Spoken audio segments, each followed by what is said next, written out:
Hi friends, പുതിയൊരു വീഡിയോയിലേക്ക് എല്ലാവർക്കും സ്വാഗതം. ഭാവനയും സൂര്യയും ജയേഷിനെ കാണാൻ വേണ്ടി പോവാൻ തീരുമാനിക്കുകയാണ് കേട്ടോ. അങ്ങനെ ഭാവന വീട്ടിൽ നിന്നും ഇറങ്ങുന്ന സമയത്ത് അച്ഛൻ്റെ ഫോട്ടോയിൽ നോക്കി പ്രാർത്ഥിക്കുകയാണ്. ആ സമയത്താണ് ഗായത്രിയും മായ അവിടേക്ക് വരുന്നത്. എന്നിട്ട് ഗായത്രിയോട് പറയാണ്, അവർക്ക് അമ്മ പറഞ്ഞതൊന്നും അത്രയ്ക്ക് ഇഷ്ടപ്പെട്ടിട്ടൊന്നും ഉണ്ടാവില്ല. അവൻ ഫോൺ എടുക്കാത്തത് അതുകൊണ്ടായിരിക്കാം, പക്ഷേ അവനെ ഞാൻ വെറുതെ വിടാനൊന്നും ഉദ്ദേശിക്കുന്നില്ല എന്ന് പറയുമ്പോൾ മായ പറയാണ്, പിന്നെ എന്തിനാണ് ഭാവന നീ അവിടേക്ക് പോകുന്നത്?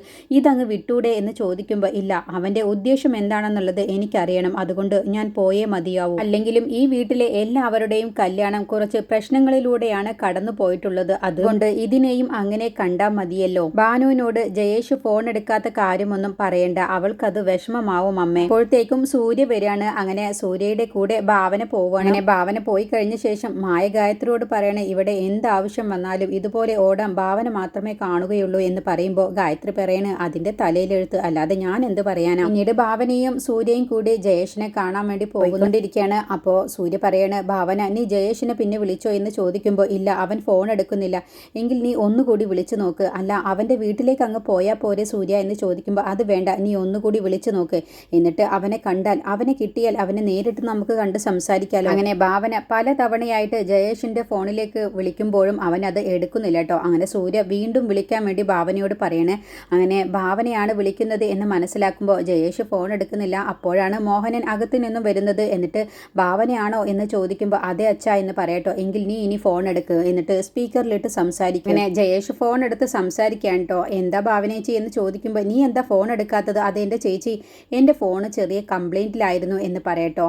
എങ്കിൽ ഇനി അത്യാവശ്യമായിട്ട് എനിക്കൊന്ന് കാണണം എന്ന് പറയുമ്പോൾ, അയ്യോ ചേച്ചി, ഞാൻ കുറച്ച് തിരക്കിലാണ്. അങ്ങനെ പറയല്ലേ ജയേഷ്, എനിക്കൊരു അരമണിക്കൂർ നിന്നോട് സംസാരിച്ചാൽ മതി എന്ന് പറയട്ടോ. അങ്ങനെ ജയേഷ് ഫോൺ പൊത്തിപ്പിടിച്ചിട്ട് ചോദിക്കുകയാണ്, എന്താണ് വേണ്ടത് അച്ഛാ എന്ന് ചോദിക്കുമ്പോൾ, ഞാൻ വരാമെന്ന് പറഞ്ഞേക്ക് എന്ന് പറയട്ടോ.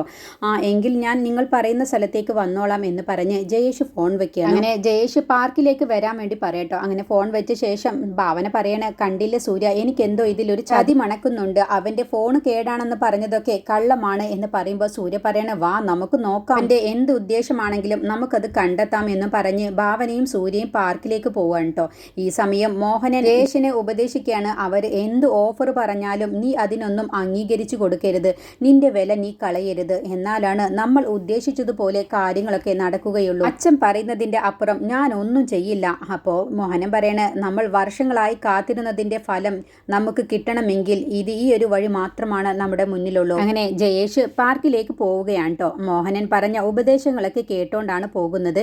പിന്നീട് ഗായത്രിയും സേതുവും മായയും കൂടി സംസാരിക്കുകയാണ്. എന്തായാലും ഭാനുവിന്റെ ഇഷ്ടം നടക്കട്ടെ അമ്മ എന്ന് പറയുമ്പോൾ, അതൊക്കെ ശരി തന്നെയാണ്, പക്ഷേ എനിക്ക് പേടിയുള്ളത് മോഹനൻ്റെ അമ്മയാണ്. ആ സ്ത്രീ ഒരു വല്ലാത്ത സ്ത്രീ തന്നെയാണ്. അപ്പോൾ മായ പറയണ, അവരിപ്പോൾ കിടപ്പിലായിട്ടുണ്ടാവും അമ്മ, അവർക്ക് ഈ ലോകത്ത് ഏറ്റവും കൂടുതൽ ശത്രുതയുള്ളത് എന്നോടായിരിക്കും എന്ന് പറയുമ്പോൾ മായ പറയണ, എന്തായാലും ഈ കല്യാണത്തോടു കൂടി എല്ലാ പ്രശ്നങ്ങളും അവസാനിക്കും, എന്നിട്ട് എല്ലാതും കലങ്ങി തെളിയട്ടെ അമ്മ എന്ന് പറയുമ്പോൾ, ഇല്ല, ഒരിക്കലും അത് സംഭവിക്കാൻ പോകുന്നില്ല എന്ന് പറഞ്ഞിരിക്കുന്ന സമയത്താണ് അവിടേക്ക് വിജയപത്മനും ജാനകിയും കൂടി വരുന്നത്. സേതു വല്യച്ഛനെ സ്നേഹത്തോടു കൂടി ക്ഷണിക്കുകയാണ്, അകത്തിരുത്തുകയാണ്. അപ്പോൾ നിങ്ങൾ വരില്ല എന്നല്ലേ വല്യച്ഛ നിങ്ങൾ പറഞ്ഞത് എന്ന് പറയുമ്പോൾ, അതിന് ജാനകിയുടെ അമ്മയ്ക്ക് വലിയ പ്രശ്നമൊന്നുമില്ല, അവർക്ക് ഒരു ഗ്യാസിന്റെ പ്രശ്നമായിരുന്നു. ജാനകി പറയണേ, ഞാൻ അമ്മയെ കണ്ടിട്ട് കുറച്ച് ദിവസമായിരുന്നു, അതാണ് ഇന്നലെ അവിടെ നിന്നത്. എന്തായാലും ഇവിടുത്തെ കാര്യങ്ങളൊക്കെ കാര്യങ്ങൾ എന്തെങ്കിലുമൊക്കെ തീരുമാനിച്ചോ എന്ന് ചോദിക്കട്ടോ. അപ്പോൾ ഗായത്രി പറയണേ, സൂര്യയും ഭാവനയും ജയേഷിനെ കാണാൻ വേണ്ടി പോയിട്ടുണ്ട്. വിജയപത്മൻ പറയണേ, എനിക്കിത് കേട്ടിട്ട് എന്തോ നല്ലതായിട്ട് തോന്നുന്നില്ല ഗായത്രി. മനോഹരന്റെ സ്വഭാവത്തെക്കുറിച്ച് ഇവർക്കാർക്കും അറിയില്ലല്ലോ. ഞാൻ അന്ന് ഭാവനയും സേതുവും എന്നെ വിളിച്ചപ്പോൾ ചെറുതായിട്ടൊക്കെ ഇവരെ സൂചിപ്പിച്ചതാണ്. പിന്നെ ഭാവന എന്തിനെങ്കിലും ഒരു കാര്യത്തിന് ഇറങ്ങി പുറപ്പെട്ടിട്ടുണ്ടെങ്കിൽ അതിൽ എന്തെങ്കിലും കാര്യമുണ്ടാവും. ഗായത്രി പറയണ, ഭാനു ഇങ്ങനെ ഒരു തീരുമാനമെടുത്താൽ നമുക്ക് എന്ത് ചെയ്യാൻ പറ്റും എന്ന് പറയുമ്പോൾ ജാനകി പറയണേ, ഇപ്പോഴത്തെ പിള്ളേരൊക്കെ മാതാപിതാക്കൾക്ക് ജോലി കുറച്ചുകൊണ്ടിരിക്കുകയല്ലേ. അപ്പോൾ മായ പറയണേ, എന്നിട്ടും സ്ത്രീധനം ചോദിക്കുന്നതിൽ ഒരു കുറവുമില്ലല്ലോ എന്ന് പറയുമ്പോൾ ജാനകി പറയണേ, അച്ഛനും പെണ്ണും അറിഞ്ഞുകൊണ്ടായിരിക്കും സ്ത്രീധനം ചോദിപ്പിക്കുന്നത് തന്നെ, എന്നാലല്ലേ അവർക്ക് അടിച്ചു പൊളിച്ച് ജീവിക്കാൻ കഴിയും. അല്ല, ഭാനു അങ്ങനെയൊന്നും ആണെന്നല്ല ഞാൻ പറയുന്നത്, ഭൂരിഭാഗം പിള്ളേരും അങ്ങനെ ആയിരിക്കും എന്നാണ് ഞാൻ ഉദ്ദേശിച്ചത് എന്ന് പറയട്ടോ. അപ്പോൾ ഗായത്രി പറയണേ, എന്തായാലും ഇന്ന് തന്നെ എല്ലാ കാര്യത്തിനും ഒരു തീരുമാനമാവും. അപ്പോൾ വിജയപത്മൻ പറയണേ, അതിനെ തീരുമാനമാവാനൊന്നുമില്ല ഗായത്രി, നമ്മൾ അവർ ചോദിക്കുന്നതൊക്കെ കൊടുക്കുകയല്ലേ, അപ്പോൾ പിന്നെ ഇതിൽ മറ്റൊരു തീരുമാനവും ഉണ്ടാവില്ല. അല്ല, ബാക്കിയുള്ളവരൊക്കെ എവിടെയെന്ന് ജാനകി ചോദിക്കുമ്പോൾ, ഞങ്ങളിവിടെ ഉണ്ട് എന്നും പറഞ്ഞ് ഭരത്തും അരുന്ധതിയും പുറത്തേക്ക് വരാൻ കേട്ടോ. അപ്പോൾ സേതു വിജയപത്മനോട് പറയുന്നുണ്ട്, ഞാനിതിൽ ഇടപെടാൻ നിൽക്കുകയായിരുന്നു, പക്ഷേ സൂര്യ ഇടപെട്ടത് കൊണ്ടാണ് ഞാൻ പിന്നെ ഒന്നും മിണ്ടാതെ ഇരിക്കുന്നത് എന്ന് പറയുമ്പോൾ, നീ ഇടപെടാതിരിക്കുന്നതാണ് നല്ലത്, ഇതൊക്കെ ക്ഷമയുള്ളവർ കൈകാര്യം ചെയ്യേണ്ട കാര്യമാണ്. ഞങ്ങൾക്ക് മോഹനന്റെ കാര്യത്തിൽ മാത്രമാണ് ഒരു പേടിയുള്ളൂ, നിന്റെ അമ്മയെ അത്രമാത്രം അധികം കണ്ണീര് കുടിപ്പിച്ചിട്ടുണ്ട് അവൻ എന്ന് പറയട്ടോ. അപ്പോൾ ഗായത്രി പറയണ, ഭാനുവിന്റെ കാര്യം ഓർത്തിട്ടാണ് ഞാൻ എല്ലാം മറക്കുന്നത് ഏട്ടാ എന്ന് പറയുമ്പോൾ, ഒരു കണക്കിന് എല്ലാം മറക്കുന്നത് തന്നെയാണ് നല്ലത് എന്ന് ജാനകി പറയട്ടോ. ഭരത് പറയണേ, ഞങ്ങൾക്ക് എല്ലാവർക്കും ഒരു ജീവിതം കിട്ടിയല്ലോ, ഇനി ഭാനുവിനും ഒരു സന്തോഷം നിറഞ്ഞ കുടുംബജീവിതം കിട്ടാൻ വേണ്ടിയിട്ടാണ് ഞങ്ങൾ എല്ലാവരും ഒരുമിച്ച് നിൽക്കുന്നത് എന്ന് പറയുമ്പോൾ, നിങ്ങളുടെ ഈ ഒരു സന്തോഷം കാണുമ്പോഴാണ് എനിക്കും വല്ലാത്തൊരു സന്തോഷം തോന്നുന്നത്. എൻ്റെ വീട്ടിലുമുണ്ട് എണ്ണം, ഒരു കാര്യവുമില്ല, എന്താ ഞാൻ എൻ്റെ വിഷമം പറഞ്ഞ് നിങ്ങളുടെ മനസമാധാനം കൂടി കളയുന്നില്ല എന്ന് പറഞ്ഞ്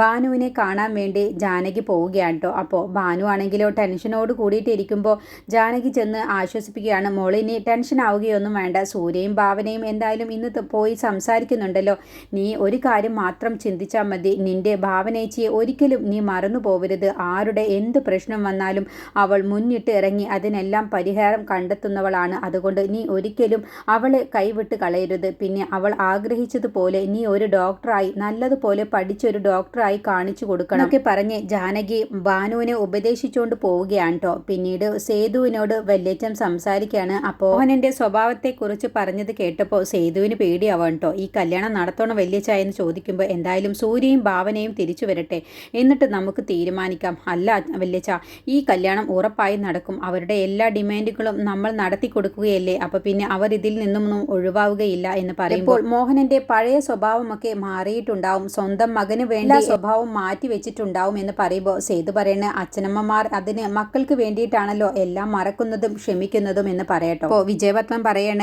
ഈ വീട്ടിലെ അവസാനത്തെ കല്യാണമാണ് ഭാനുവിൻ്റേത്, അത് നമുക്ക് നല്ല ആഘോഷത്തിൽ തന്നെ നടത്തണം, അവനിക്ക് കുറച്ച് ഭാരം കുറച്ചു കൊടുക്കണം, ഒന്നാമത് അവൾ ഒരു ഗർഭിണിയാണ്, പിന്നെ സൂര്യയെ പോലത്തെ നല്ലൊരു പയ്യനെ കിട്ടിയതാണ് നമ്മുടെ എല്ലാവരുടെയും ഏറ്റവും വലിയ ഭാഗ്യം, അത്രയ്ക്ക് നല്ല മനസ്സാണ് സൂര്യയുടേത്, സൂര്യയ്ക്ക് അത്രയ്ക്ക് ഇഷ്ടമാണ് ഭാവനയെയും ഈ കുടുംബത്തിനെയും, അതുകൊണ്ട് നമുക്ക് എല്ലാവർക്കും ഒരുമിച്ച് നിന്ന് നല്ല ഭംഗിയായിട്ട് തന്നെ ഈ കല്യാണം നടത്തണം, കാറ്ററിംഗ് നിന്റെയും എന്റെയും വക ആയിക്കോട്ടെ എന്നൊക്കെയാണ് സേതുവും വിജയപത്മനും കൂടി സംസാരിക്കുന്നത്. പിന്നീട് യേശിനെ കാത്തു നിൽക്കാണ് ഭാവനയും സൂര്യയും. അപ്പോൾ സൂര്യ പറയാണ്, അവൻ മനഃപൂർവ്വം നേരം വഴുകി വരികയാണ്, നമ്മൾ എന്തിനാണ് അവന്റെ ജാട കാണുന്നത്, നമ്മൾ എല്ലാ ഡിമാൻഡുകളും അംഗീകരിച്ചതല്ലേ, അപ്പൊ പിന്നെ അവന്റെ അച്ഛനുമായിട്ട് നേരിട്ട് സംസാരിച്ചാൽ പോരെ എന്ന് ചോദിക്കുമ്പോൾ ഭാവന പറയാണ്, അത് വേണ്ട, ഒരു പക്ഷേ ജയേഷ് ഇതൊന്നും അറിഞ്ഞിട്ടില്ലെങ്കിലോ, അവന്റെ അച്ഛൻ സംസാരിച്ചത് ജയേഷിന്റെ കൂടെയല്ലേ ഭാനു ജീവിക്കേണ്ടത്, അതുകൊണ്ട് നമുക്ക് അവനുമായിട്ട് സംസാരിക്കാം, എന്തായാലും അവന്റെ സ്വഭാവം അത്രയ്ക്ക് നല്ലതല്ല എന്നാണ് എനിക്ക് തോന്നുന്നത് എന്ന് സൂര്യ പറയട്ടോ. അപ്പോൾ ഭാവനയും പറയാണ്, എനിക്കും അങ്ങനെയൊക്കെ തോന്നുന്നുണ്ട്, എന്തായാലും അവനെ കണ്ട് നേരിട്ട് സംസാരിക്കാം നമുക്ക്, നല്ലതുപോലെയാണെങ്കിൽ സൂര്യയും ഭാവനയും അവന്റെ കൂടെ ഉണ്ടാവും, അതല്ല അവൻ വല്ല ദുരുദ്ദേശവുമാണ് അവന്റെ മനസ്സിലെങ്കിൽ സൂര്യയുടെയും ഭാവനയുടെയും ഇതുവരെ കാണാത്ത മുഖം അവൻ കാണുക തന്നെ ചെയ്യും എന്ന് പറഞ്ഞു നിൽക്കുമ്പോഴാണ് അവിടേക്ക് ജയേഷ് വന്ന് ഇറങ്ങുന്നത്. അങ്ങനെ ഭാവനയും സൂര്യയും കൂടി ജയേഷിനോട് സംസാരിക്കുകയാണ്, നിന്റെ അച്ഛൻ സംസാരിച്ച ഡിമാൻഡുകളൊക്കെ ജയേഷ് നിനക്കും അറിയാവുന്നതല്ലേ, നിന്റെ അച്ഛൻ നല്ലൊരു തുക തന്നെയാണ് സ്ത്രീധനമായിട്ട് ചോദിച്ചിട്ടുള്ളത്, അതൊക്കെ നിന്നോട് കൂടി പറയണമെന്ന് കരുതി. അതെല്ലാം അച്ഛൻ്റെ തീരുമാനമല്ലേ, അച്ഛൻ എന്നെ കഷ്ടപ്പെട്ട് വളർത്തി വലുതാക്കിയതല്ലേ, അപ്പോൾ അച്ഛന് പല ആഗ്രഹങ്ങളും ഉണ്ടാവും, അതിനൊക്കെ ഞാൻ തടസ്സം നിൽക്കാൻ പാടില്ലല്ലോ എന്ന് പറഞ്ഞപ്പോൾ ഭാവനയ്ക്ക് അവൻ്റെ സംസാരം അത്രയ്ക്ക് അങ്ങ് പിടിക്കുന്നില്ല കേട്ടോ. അപ്പോൾ സൂര്യയ്ക്ക് മനസ്സിലാവുകയാണ് ഇവൻ എന്തോ ഒരു ഉടായ്പ് തന്നെയാണെന്ന് സൂര്യയ്ക്ക് മനസ്സിലാവാൻ കേട്ടോ. അങ്ങനെ ജയേഷ് അവിടെ ഇരുന്ന് കാലുമക്കാല് കയറ്റി ഇരുന്ന് സംസാരിക്കുകയാണ്, അല്ല ഭാവനേച്ചി, എന്നെ പോലത്തെ ഒരു ഡോക്ടർക്ക് ഇത്രയും വില കുറഞ്ഞ സ്ത്രീധനമാണോ എനിക്ക് കിട്ടേണ്ടത്, അച്ഛൻ എന്നെ നന്നായിട്ട് തന്നെ വില കുറച്ചാണ് കണ്ടത്, അപ്പോൾ എന്നെ പോലത്തെ ഒരു ഡോക്ടർക്ക് ഇതിലും ഇരട്ടി സ്ത്രീധനം കിട്ടുമല്ലോ, അച്ഛൻ ഇപ്പൊ പറഞ്ഞതിൻ്റെ 4 ഇരട്ടി സ്ത്രീധനം എനിക്ക് കിട്ടുമായിരുന്നു, പക്ഷെ അച്ഛൻ പറഞ്ഞ വാക്കല്ലേ, അതുകൊണ്ടാണ് ഞാനിപ്പോൾ അധികം ഒന്നും സംസാരിക്കാത്തത്. അത് കേട്ടപ്പോൾ ഭാവനയും സൂര്യ അങ്ങ് ഞെട്ടിപ്പോവുകയാണ് കേട്ടോ, ഇവൻ ഇത്തരക്കാരനാണോ എന്നുള്ള ഭാവത്തിലിട്ടോ. അങ്ങനെ സൂര്യ ദേഷ്യപ്പെട്ട് ചോദിക്കുകയാണ്, അപ്പോൾ ഇതിന് വേണ്ടിയിട്ടാണോ നീ ഭാനുവിൻ്റെ പുറകെ നടന്നത് എന്ന് ചോദിക്കുമ്പോൾ, അത് പിന്നെ സൂര്യേട്ട അങ്ങനെ തന്നെയല്ലേ, 2 തട്ടുകൾ തന്നാൽ ഒരു തട്ടിൽ പണവും ഒരു തട്ടിൽ ഭാനുവിനെയും തന്നു കഴിഞ്ഞാൽ എൻ്റെ പണത്തിൻ്റെ തട്ടാണ് ഏറ്റവും കൂടുതൽ താന്നിരിക്കണം എന്നുള്ളത് ഞാൻ ആഗ്രഹിക്കുകയുള്ളൂ, പണം വേണ്ട എന്നുള്ളത് ആരെങ്കിലും ആഗ്രഹിക്കുമോ എന്നങ്ങ് ചോദിച്ചതോട് കൂടി സൂര്യയ്ക്ക് അങ്ങ് ദേഷ്യം വരികയാണ് കേട്ടോ. എന്നിട്ട് സൂര്യ ജയേഷിൻ്റെ കാരണം നോക്കി ഒന്നങ്ങ് പൊട്ടിക്കുകയാണ്, അതോടുകൂടി ജയേഷിൻ്റെ സ്വഭാവം അങ്ങ് മാറുകയാണ്. എന്നിട്ട് ജയേഷ് പറയണം, എന്താടാ നീ പറഞ്ഞത്, അപ്പോൾ ഭാനുവിന് എന്താ ഒരു വിലയുമില്ലേ, അവളെയും കാശ് ചെലവാക്കിയിട്ട് തന്നെയാണ് പഠിപ്പിക്കുന്നത് എന്നങ്ങ് പറഞ്ഞതോടുകൂടി ജയേഷ് പുഞ്ചിരിച്ചോണ്ട് പരിഹാസത്തോടു കൂടി ചോദിക്കുകയാണ്, എന്താ നിങ്ങൾ ഈ പറയുന്നത്, ഇത് ഭാനുവിൻ്റെ കാര്യമാണ്, ഇത് സംസാരിക്കാൻ ഏറ്റവും അർഹതപ്പെട്ട ഇഷ്ടപ്പെട്ടത് ഭാവനേച്ചിയാണ്, അല്ലാതെ പുറത്തു നിന്നും വലിഞ്ഞു കയറി വന്ന വരുത്തനല്ല എന്നങ്ങ് പറഞ്ഞതോടുകൂടി ഭാവനയുടെ സ്വഭാവം അങ്ങ് മാറുകയാണ് കേട്ടോ. എന്നിട്ട് ഭാവന ജയേഷിന്റെ കരണം നോക്കി ഒന്നങ്ങ് പൊട്ടിക്കുകയാണ്. എന്താടാ നീ പറഞ്ഞത്? നീ ആരെയാണടാ വരുത്തൻ എന്ന് പറഞ്ഞത് എന്നും പറഞ്ഞ് ഭാവന ജയേഷിനോട് ദേഷ്യപ്പെട്ട് സംസാരിക്കുകയാണ് കേട്ടോ. അപ്പോഴത്തേക്കും ജയേഷിന്റെ സ്വഭാവം അങ്ങ് മാറുകയാണ്. എന്നിട്ട് ജയേഷും ദേഷ്യത്തോട് കൂടിയിട്ടാണ് കേട്ടോ ഭാവനയും സൂര്യയെയും നോക്കുന്നത്. അങ്ങനെ ജയേഷ് ഭാവനയെയും സൂര്യയെയും വെല്ലുവിളിച്ചുകൊണ്ടാണ് കേട്ടോ അവിടെ നിന്ന് പോകുന്നത്. പിന്നീട് സൂര്യയും ഭാവനയും വീട്ടിലേക്ക് തിരിച്ചു പോവുകയാണ്. അങ്ങനെ വീട്ടിലെത്തിയ ശേഷം ഭാവന ഭാനുവിൻ്റെ മുന്നിൽ വെച്ച് എല്ലാ കാര്യങ്ങളും വിശദമായിട്ട് തന്നെ പറഞ്ഞു കൊടുക്കാൻ കേട്ടോ. അവൻ്റെ സ്വഭാവം നമ്മളാരും കരുതുന്നത് പോലെയല്ല മോളെ. എന്നോടും സൂര്യയോടും അത്രയ്ക്ക് മോശമായിട്ടാണ് അവൻ പെരുമാറിയതും സംസാരിച്ചതും എന്നങ്ങ് പറഞ്ഞതോടുകൂടി ഭാവനയും ഗായത്രിയും ഒക്കെ ഒട്ടും പ്രതീക്ഷിക്കാത്ത ഒരു മറുപടിയാണ് കേട്ടോ ഭാനു പറയുന്നത്. എന്താ ചേച്ചിക്കും സൂര്യേട്ടനും കൈയുണ്ടായിരുന്നില്ലേ? അവൻ്റെ കാരണം നോക്കി ഒന്നങ്ങ് പൊട്ടിക്കായിരുന്നില്ലേ? എൻ്റെ ചേച്ചിയോടും സൂര്യേട്ടനോടും മോശമായി പെരുമാറാനും സംസാരിക്കാനും അവൻ എന്താണ് അധികാരവും ധൈര്യവും ഉള്ളത് എന്നൊക്കെ ചോദിച്ചതോടുകൂടി ഭാവനയ്ക്കും ഗായത്രിക്കും ഒക്കെ ഒരുപാട് സന്തോഷമാവാണ് കേട്ടോ. അപ്പോൾ ഇത് കേൾക്കുന്ന വല്യച്ഛനും വല്യമ്മയ്ക്കും ഭരത്തിനും അരുന്ധതിക്കും സേതുവിനും മായയ്ക്കും ഒക്കെ ഒരുപാട് സന്തോഷമാവാണ്. ഭാനു ഇങ്ങനെ ആവില്ല പ്രതികരിക്കാനെ കിട്ടാത്തത് കൊണ്ട് എല്ലാവരോടും മോശമായിട്ടാണ് ഭാനു പ്രതികരിക്കുക എന്നാണ് എല്ലാവരും കരുതിയിട്ടുണ്ടാവുക. പക്ഷേ ഭാനു ഒട്ടും പ്രതീക്ഷിക്കാതെ അവൻ എന്നെയല്ല സ്നേഹിച്ചത്, പണത്തിനെയാണ് അവൻ സ്നേഹിക്കുന്നത്. അങ്ങനെ ഒരു ഭർത്താവിനെ എനിക്ക് വേണ്ട എന്ന് തന്നെ ഭാനു തീർത്തു പറയുകയാണ് കേട്ടോ. ഈ സമയം ജയേഷ് ആണെങ്കിലോ വീട്ടിലേക്ക് അടി കിട്ടിയ പാമ്പിൻ്റെ പോലെയാണ് കേട്ടോ ചെല്ലുന്നത്. എന്നിട്ട് ജയേഷ് പകയോട് കൂടിയിട്ടാണ് സംസാരിക്കുന്നത്. ഭാവനയും സൂര്യയും അടിച്ചതിനെ കുറിച്ചാണ് മോഹനനോടും അമ്മയോടും മുത്തശ്ശിയോടൊക്കെ സംസാരിക്കുന്നത്. അപ്പോൾ യേഷിൻ്റെ അമ്മ പറയുന്നുണ്ട്, ഇപ്പോൾ എന്തുണ്ടായി? അച്ഛൻ്റെയും മോൻ്റെയും ആർത്തി കാരണം ഇപ്പോൾ നല്ലൊരു ബന്ധമല്ലേ ഇല്ലാതായത്? അവർ ഇപ്പോൾ നമ്മളുടെ എല്ലാ ഡിമാൻഡുകളും അംഗീകരിച്ചതായിരുന്നു. പിന്നെ നിങ്ങൾക്ക് ഇങ്ങനെ സംസാരിക്കേണ്ട ഒരു ആവശ്യവും ഉണ്ടായിരുന്നില്ല എന്നൊക്കെ പറയട്ടോ. അപ്പോൾ മുത്തശ്ശിയും പറയുന്നുണ്ട്, ഞാൻ പറഞ്ഞതുപോലെയല്ലേ എനിക്ക് അവൾ എൻ്റെ കാൽ ചുവട്ടിൽ വരണം, അതാണ് എനിക്ക് വേണ്ടത് എന്നൊക്കെ മുത്തശ്ശിയും പകയോട് കൂടിയിട്ടാണ് കേട്ടോ സംസാരിക്കുന്നത്.